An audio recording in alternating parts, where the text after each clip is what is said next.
let us start with an introduction. The introduction will be by Tracy Manette.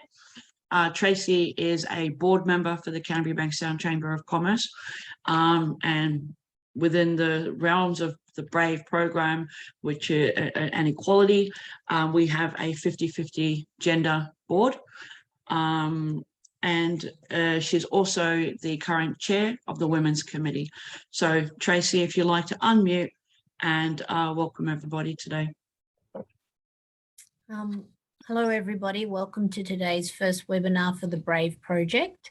As before I start, I'd like to proceed with an acknowledgement of country. I'd like to, in the spirit of reconciliation, the Canterbury Bankstown Chamber of Commerce acknowledge the traditional custodians of the country throughout Australia and their connections to land, sea and community. We pay our respects to elders past, present and future, and extend that respect to all Aboriginals and Torres Strait Islanders peoples today. Further to that, I'd like to also acknowledge the presence of the Honourable Damien Tudor-Hope, who's been a great supporter of our region and the Chamber in the past, and he has voluntarily come to this webinar because he is interested in our community as always, and we thank him for his time today.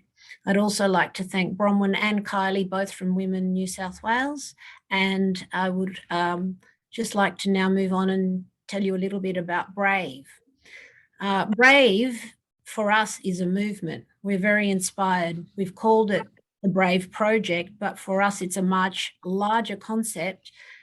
We have a vision of equality and breaking the glass ceiling, and in this series our focus is aligning itself with the state government's strategic objectives, which are to help all the women and empower all the women in our community who are from so many diverse backgrounds, so many languages, religions, and we wish to help them return to work and break down some barriers, not only to start work or re-enter the workforce. In today's workshop, we're going to focus particularly on called women. That means, like I've just described, all these hundreds of countries that our people are from.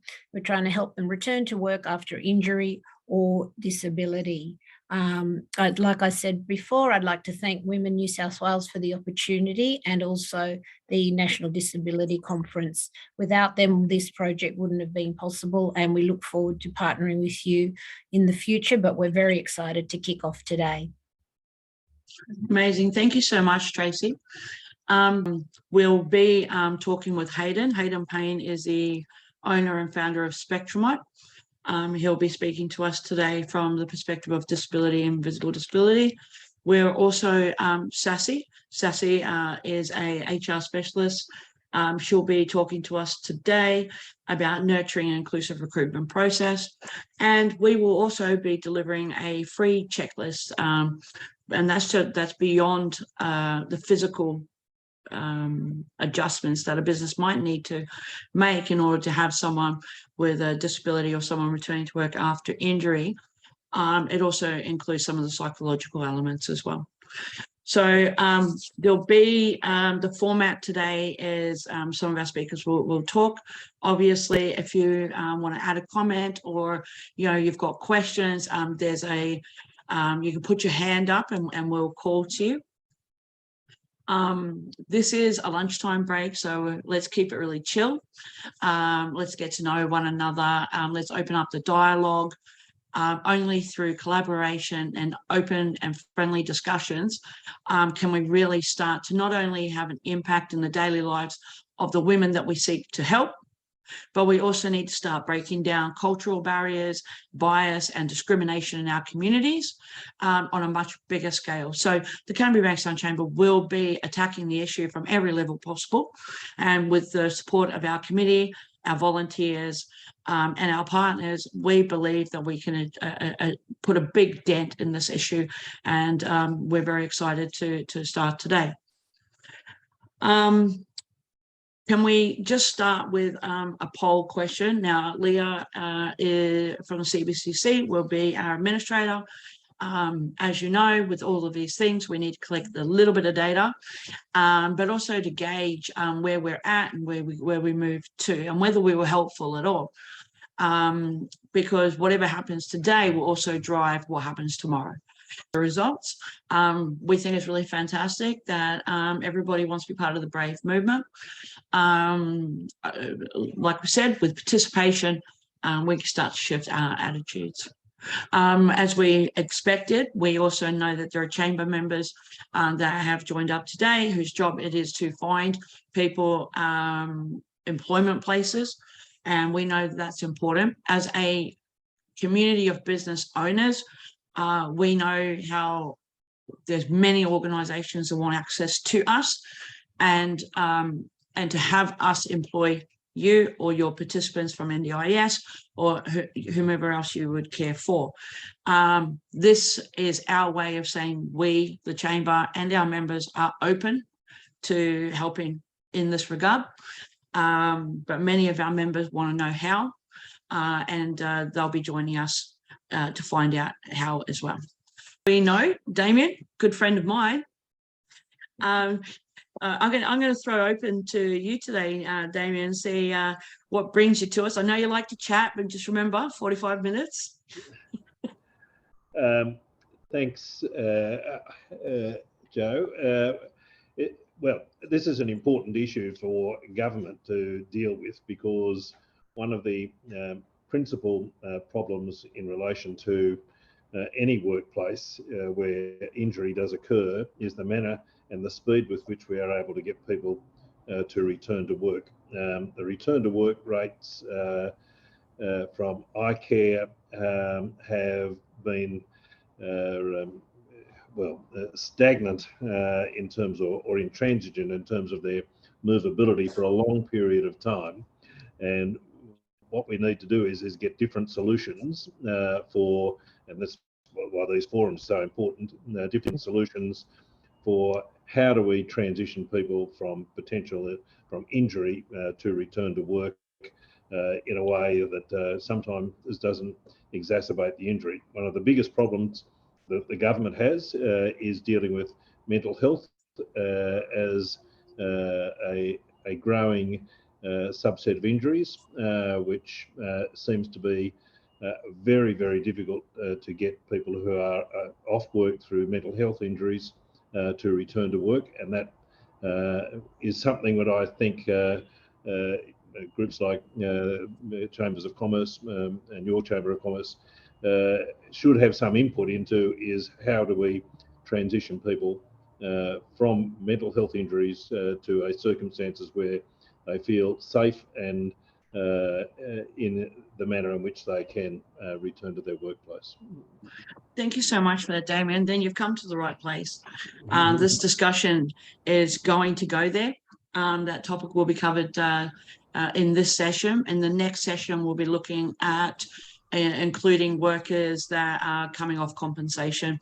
But, you know, we're all suffering, I guess, over the last 3 years and even now through cost of living. So we'll definitely be addressing not only those returning to work, but we're going to get some good stuff out in these sessions later on with Sassy around just even managing your existing workforce as well. Now we're going to move on to Hayden Payne, the founder of Spectrumite.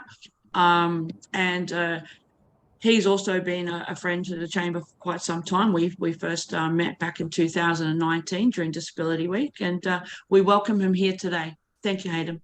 Well, I'm the owner and operator of Spectrumite Neurodiversity Experts. We provide a range of programs and services for neurodivergent individuals, primarily adolescents and young adults with complex neurodivergent needs, supporting them to bypass their barriers and find success in employment, education, and in community. We also provide training to organisations and corporates to get the most out of the neurodivergent talent pool and support the neurodivergent employees, and also provide training around disability and neurodivergent awareness. You talked about your story in regards to, so return to work for us today as a definition is we're looking at returning to work and gainful employment, financial independence by way of either returning to a job but we're also including self-employment, so becoming financially viable. Hayden, what was your story? You're a 30-something-year-old man, and you're clearly born with autism. What was your journey like to find a job?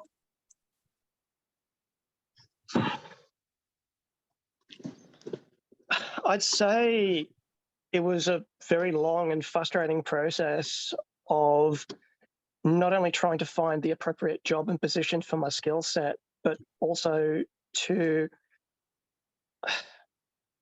appropriately advocate for myself, having a non-visible disability and accessibility needs, which are difficult to even quantify and explain, especially with regards to some of my executive functioning challenges and sensory needs. And what did the recruitment process work for you? Like most companies have a recruitment process. Did that help you get work? Not to retain it for any length of time. I've worked a range of quite strange and non-typical jobs over the years, but I found that the most viable pathway to sustainable financial independence for me was to start my own business. Okay, and how's that been? Amazing. A lot of neurodivergent people are massively overrepresented as entrepreneurs. Having my own business has given me the time and control to provide my direct client services when I'm most capable of delivering them, considering that my capacity is variable. I can work towards administration or non-custom orientated processes and procedures, marketing, for example, or professional writing, when I'm not really in the best space to deliver direct client services. It gives me options and the ability to work more effectively on my own terms and maximize and utilize my skills that would not be necessarily viable in a mainstream employment environment. Now, you mentioned that you're a peer mentor, so that is, you work with other people with autism to get employment. Yeah. What do you think is the biggest barrier for people with autism entering the workforce? I would say the fact that so many of the supports and ways of thinking about autism as a condition that we provide in mainstream employment are outdated, non-individualized, and honestly cookie-cutter approaches. It's often said that if you meet one person with autism, then you've met one person with autism. Yeah, I'd like to think we're all individual. So do you think, absolutely. Do you think that businesses can do better? Well, absolutely. I mean, one of my services is essentially working with businesses to support the neurodivergent employees to not just survive the workplace, but to thrive in it and to find cost-effective, appropriate, reasonable adjustments that enable the person on the spectrum or with other neurodivergent conditions to not only be more effectively supported, but so that the employer can benefit to the 110% of that person's ability to deliver the skills and talents that come from their area of expertise and focuses. I think I 100% agree. I mean, recently, as you know, Collaborate, my business, we've just purchased our own office space, and we're looking at building that right now. And at the design stage, we wanted to be accessible. We wanted the design to take into consideration future visitors and future employees. And as you know, Hayden, we made it, our relationship with you has made us more aware of the small things that we could do and the investment we could do in business design and our workplace design. And some of those features in our new office is we have primary and secondary lighting so that we can switch from primary white light into a warmer blue light and RGB. The other one is making, we're paying extra to level up our floor to avoid any gaps and even flooring. And we're maintaining the 1 meter plus circulation within the space. Not 100% of our office though. is accessible for people with mobility issues. But we did the maximum that load-bearing walls would let us. How important do you think it is for businesses that can take an opportunity to redesign their space and their mindset to accommodate people that may have disabilities as customers and as staff? Well, I think, I mean, I'm aware this conversation is structured around return to work and injury and supporting people with various conditions, but have to think of the meaning of the word access.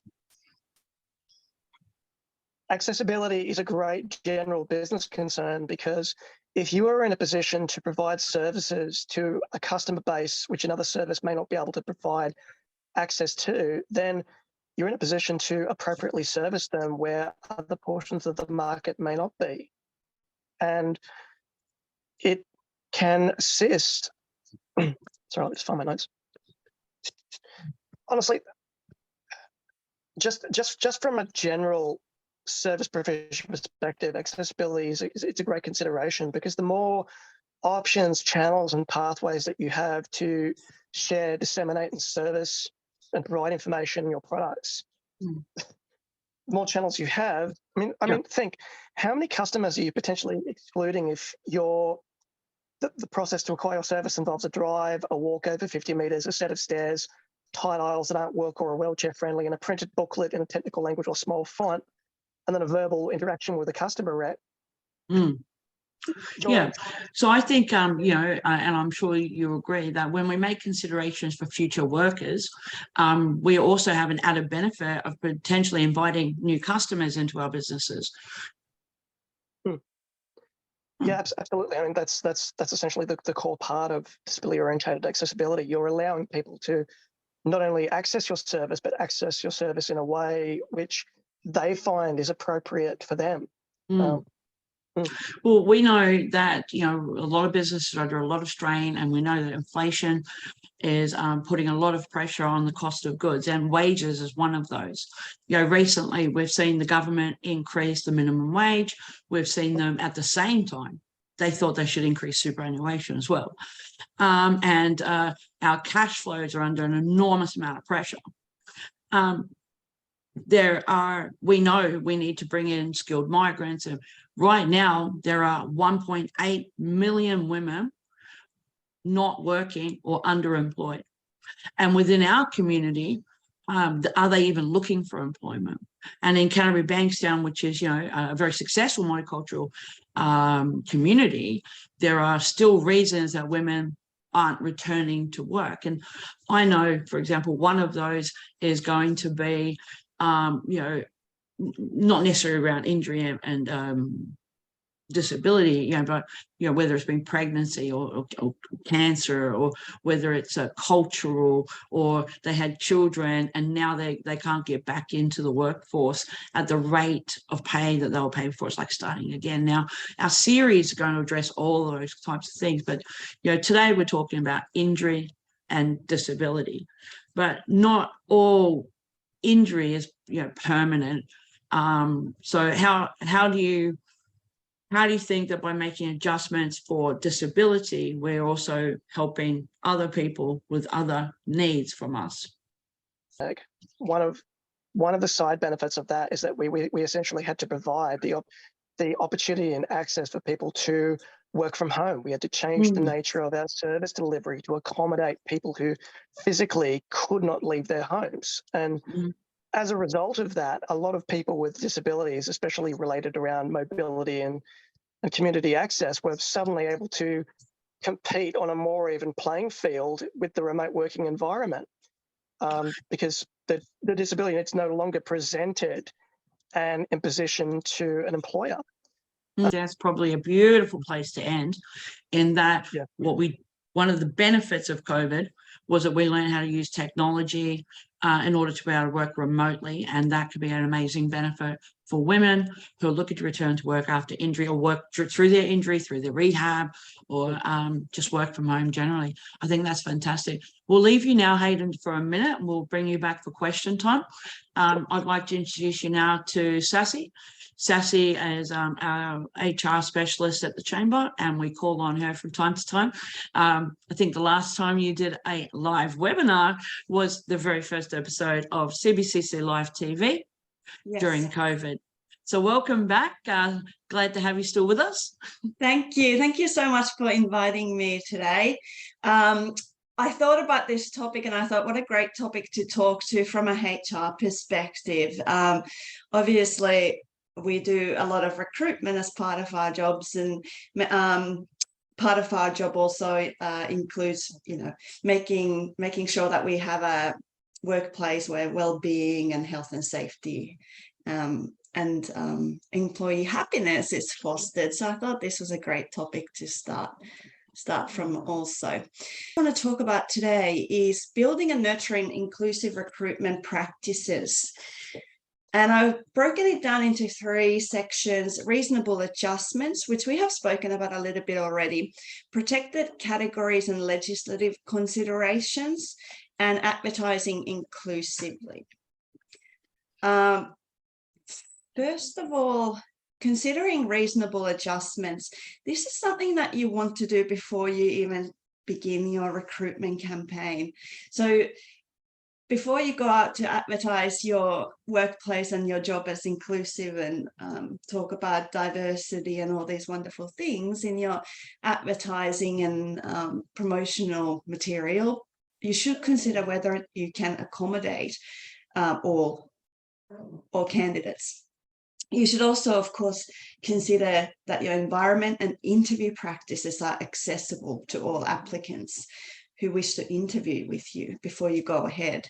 So it starts from well before you actually start advertising. There are certainly things that you can consider to make your recruitment process much more accessible. And it really starts from planning, from how you advertise, what type of language you're using in your adverts, to make sure that you don't exclude unintentionally anyone from their process.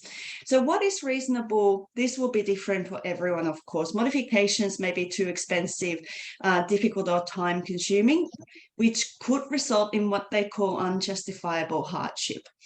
Obviously, in Jo's case, she's quite spoiled for choice at the moment in her build of her new premises, because she's starting from beginning. It's very easy for her to start thinking about how she can make her premises accessible. However, an older building, if we think about 50s, 40s, 50s, 60s build, might be a little bit different. We often see places, 2-story places that don't have a lift, for example. So we refer to adjustments you are able to make to other things as well here. So it's not just about environment, it's about the job tasks, the job location, access to the site, or access to additional resources to enable the person to do the work. So first of all, of course, physical environment, very important, because that's the very basics of this topic, I think. Do you have wheelchair accessibility, for example? Is public transport available? Do you offer work from home options? What about your job hours? Are they flexible? Then we can talk about things like workflows, or maybe a more fitting word, work design.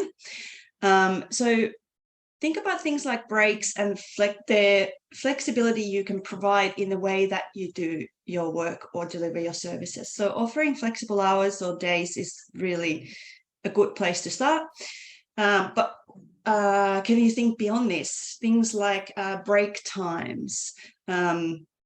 Where can you do the job from? Can you do the job from a quiet library, home, cafe, whatever it may be that works better for your applicants and for yourself. Cost considerations, of course, are a consideration when deciding reasonability. So if you need to make some adjustments, there is a cost obviously involved. There is some support that you may be able to access to pay for these type of modifications, and you would need to, as I mentioned, your scenarios are going to be different, so case by case basis you would need to look into that. And the last one is support. And what do I mean about that one? Support, leadership support, for example. Is the leadership team equipped to support a person returning back from extended period of absence from work? on-the-job training or external training.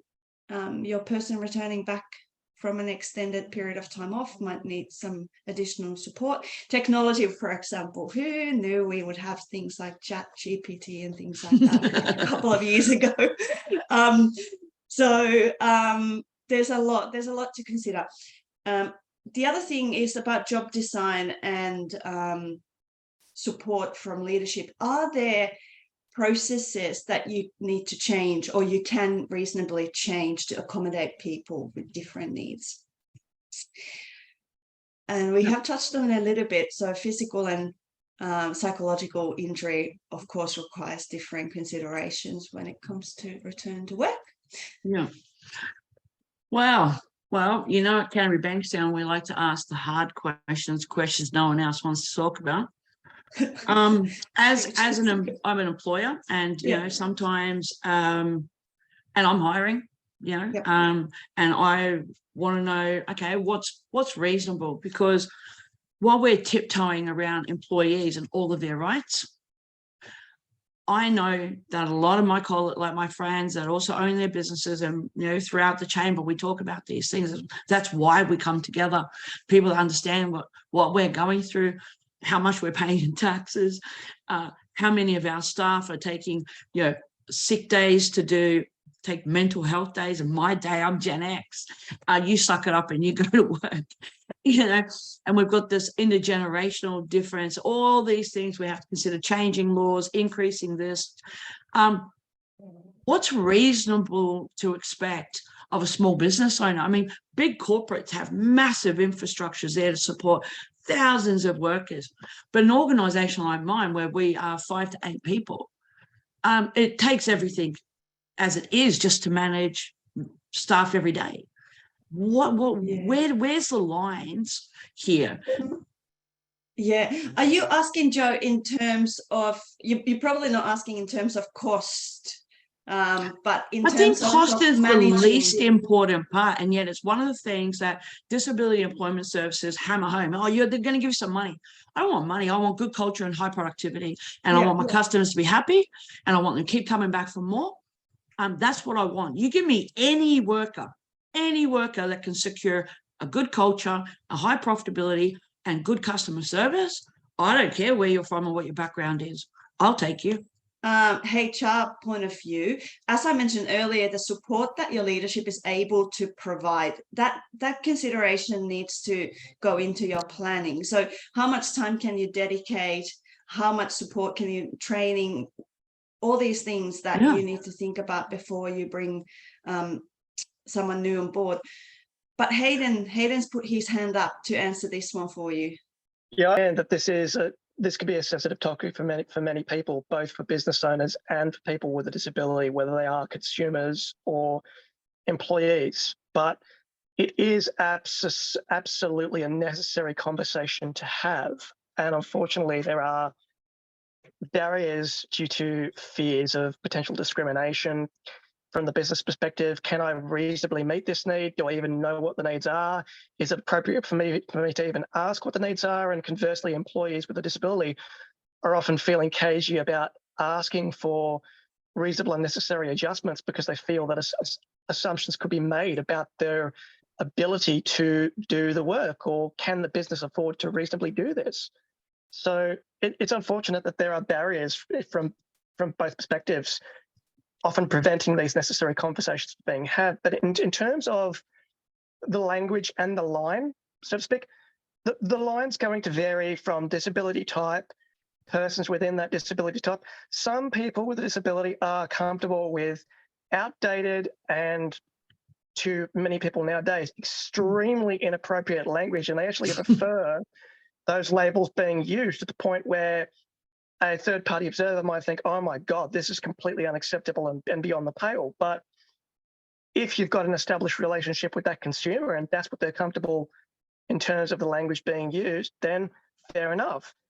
You need to use language that ultimately makes everybody feel valued, supported, respected, and, well, valued, supported, and respected.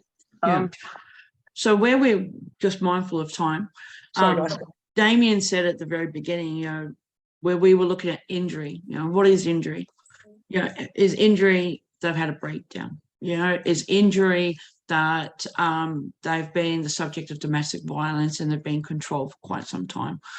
You know, injury is a very broad term, disability is as well. And some have support under, say, NDIS in a program, and therefore they have, you know, support workers and a machine behind them to help an employer make these adjustments. You know, and then you've got people that are currently in your workforce, or those that have left the workforce and now they're dealing with, you know, psychological issues around rejection, or psychological issues around their worth. You know, I worked abroad for around 4.5 years. I left when I was 28. I came back when I was 32, just 6 months ago. And I know that when I tried to get back into the Australian workforce, one of the recruitment things that prevented me from doing that was the word recent local experience. Now, when I left Australia and I went to Europe, I assure you, I was working in a very sophisticated role, one of which doesn't even exist in this country. So when I returned just looking, you know, for work, I believed that there was nothing I could do. And I had no injury and I felt really deflated in a psychological that I could be as smart or as experienced as whatever, but these language of recent local experience. Local means don't be a migrant. Recent means don't have a baby. You know, this language excludes women, especially for many different reasons. If you took time off because you got hit by a car, you don't have recent experience. You know, you took time off. You know, these are not helping us. Sassy, you want to talk about inclusive language. Well, what about exclusive language? Yes. So how do you recruit without excluding an enormous amount of the talent pool? There are so many things to think about. Obviously, advertising your position and the flexibility that you are willing to give is a good start. But check your language for things like Joe's just brought up. Asking for recent experience, you're going to exclude a number of applicants who most likely have the skills to do the job. They might have been on maternity leave, or they might have had an injury and had 6 months off work. Be mindful not to use that type of language to exclude them. So there are actually online tools available as well to check your language accessibility. There are a number of things like Gender Decoder. Microsoft Word has its own accessibility tool built in. These are just some examples. About your advert, check it a few times. Keep the door open to all your applicants. And if your workplace truly isn't inclusive and accessible to all, put a statement on your advert that that's the case. That already invites people to apply with your company. Or you might post a video, a team video, or a link to your website which shows a diverse pool of workforce. So, and there are also things you can do. You can actually do targeted recruitment as well. So you might be doing targeted recruitment in targeting people who live with a disability, for example. Australian Human Rights Commission actually publishes the guidelines on that type of activity.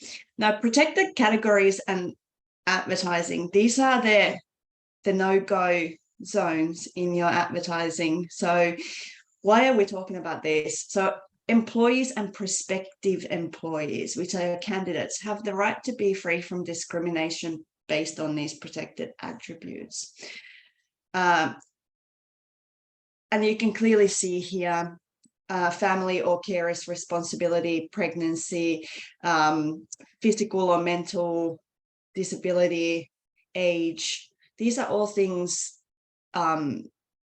that are protected categories. So Point that when I talk to businesses in Canterbury Bankstown, why bring on risk? Right? Why don't I just go, you know what? There's plenty of able-bodied people out there. Why don't I just work on them? And why bring risk in? Risk of culture change, risk of legislation risk of getting caught up in discrimination and PR. I get caught up in those kinds of things. My business is gone tomorrow. So why bring risk in? I think any employment relationship carries an element of risk in it. You don't know what you don't know. That's very, very true. Yeah, and look, what we are looking like. There's obviously a factor here where you need to weigh up risk versus benefits, but at the core of it, being a good corporate citizen, tapping into a wider pool of candidates, to me sounds like a bit of a no-brainer. Let me ask you something else. As a small business, I don't have an HR department and someone to protect me from myself. Is an organization like yours, are you a service that I can tap into only when I need to? Yes. Because you might find sometimes when employment services for those with disability or trying to get people back into the workforce, they're serving one master, but then they're really not serving my interests. I really don't think they are. If I was open to taking on more risk or structured risk with supports and things like that, I can reach out to your organization. How can you help me? Yeah, we can help you manage risk, obviously, and it does start from this recruitment process, as we spoke. So there are things that you can do to make sure that the candidates that you're bringing in are the right humans for you, and they have clear expectations of what the role is. So one important thing is when you're asking interview questions, for example, you need to make it clear what the position is, what is expected of the candidate. Make sure that they can carry out the inherent requirements of the role. And obviously then it goes into your background checks, and that could come in all different forms. And no, that's great. Very deep. I'm just going to ask you a couple more questions via poll. I'd really appreciate your participation. The first one is coming now. We want to know how many people here come from a culturally and linguistically diverse background. And in the true nature of Canterbury Bankstown, that's about right. The question as well, your employment status is. I hope that over the life of our project, we're only kicking off today and our members are an active and engaged community, but we also are going to be partnering with other groups. New South Wales Women's Department is going to be helping connect us with other groups. We know that we're a white whale being an employer group, and we have and want to enable our members to participate in solving this problem and getting more women back into the workforce.